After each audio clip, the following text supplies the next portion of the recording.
పై యుద్ధాన్ని ఆపేందుకు గాను అమెరికా అధ్యక్షుడు ట్రంప్ సూచించిన ప్రతిపాదనలు కొన్నింటిని హమాస్ అంగీకరించింది. ఇజ్రాయెల్కు చెందిన బందీలను విడుదల చేసేందుకు ఒప్పుకుంది. మిగిలిన అంశాలపై చర్చించేందుకు సిద్ధంగా ఉన్నట్లుగా పేర్కొంది. ఈ క్రమంలో గాజాపై దాడులను తక్షణమే ఆపాలని ట్రంప్ ఇజ్రాయెల్కు సూచించారు. అంతకుముందు ఇజ్రాయెల్ హమాస్ యుద్ధానికి ముగింపు పలికే అంశంపై ట్రంప్ హమాస్కు డెడ్ లైన్ విధించారు. ఆదివారం సాయంత్రం 6 గంటల్లోగా గాజా ప్రణాళికపై ఒప్పందం కుదుర్చుకోవాలన్నారు. లేదంటే తీవ్ర పరిణామాలు ఎదుర్కోవాల్సి ఉంటుందని హెచ్చరించారు. యుద్ధాన్ని ముగించాలన్న తన ప్రణాళికను అంగీకరిస్తూ సంతకం చేయకపోతే హమాస్కు నరకం చూపిస్తానంటూ సోషల్ మీడియా వేదికగా వార్నింగ్ ఇచ్చారు.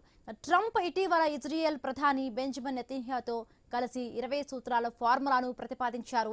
దీని ప్రకారం ఒప్పందం కుదిరిన 72 గంటల్లో బందీలందరినీ హమాస్ విడుదల చేయాలి. ప్రతిగా 250 మంది ఖైదీలను ఇజ్రాయెల్ విడిచిపెట్టాలి. 1700 మంది సాధారణ పౌరులను వదిలిపెట్టాలి. గాజా పాలనలో హమాజ్ పాత్ర ఉండదు. దాని ఆయుధ వ్యవస్థలను, సొరంగాలను ధ్వంసం చేయాల్సి ఉంటుంది. అందువల్ల ట్రంప్ సూచించిన ప్రతిపాదనలపై సర్వత్రా ఆమోదం లభిస్తోంది. ఇజ్రాయెల్ దీనికి ఇప్పటికే అంగీకరించింది. ఇప్పుడు హమాస్ దిగివచ్చింది. ట్రంప్ ఫార్ములాలోని ఆయా అంశాలపై అంగీకారం కుదిరితే యుద్ధం ముగిసిపోనుంది.